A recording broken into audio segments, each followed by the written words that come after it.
आहे आणि जसं रामबाण औषध असतं या सगळ्यांच्या रोगावर जर रामबाण औषध उपलब्ध असेल तर ती जुनी पेन्शन योजना लागू करणं ही आहे.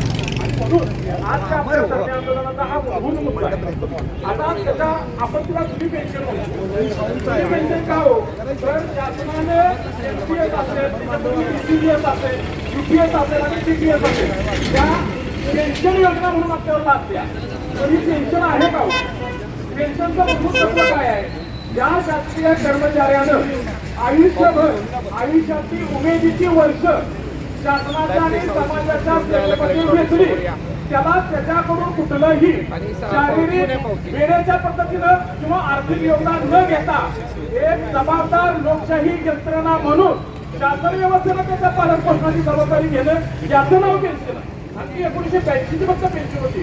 बाकीच्या योजनांची पेन्शन नव्हे कारण त्या पेन्शनचा मूलभूत तत्व एकमेव पेन्शन कारण तीच एक पेन्शन आहे ती मिळणे. आज जर उल्लेखित म्हणजे असतात तर अजून 2 आणि 5 मध्ये कर्मचारी त्यामध्ये सहभागी झाले असते. परत एकदा या ठिकाणी सर्व समन्वय समितीच्या लवेकर साहेब असतील तावरे साहेब असतील या सगळ्यांनी एवढा मोठा यंत्रधारकांच्या हितास्तव हा कार्यक्रम आयोजित केला. शासनाला जागा करण्याचा काही फार मोठा प्रयत्न केला.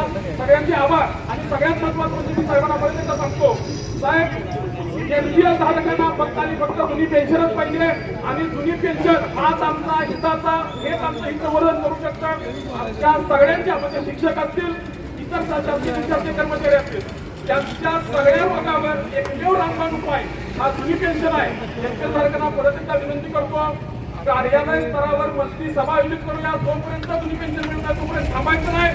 जुनी पेन्शन घेऊनच थांबायचं. एकच मिशन एकच मिशन एकच मिशन. धन्यवाद.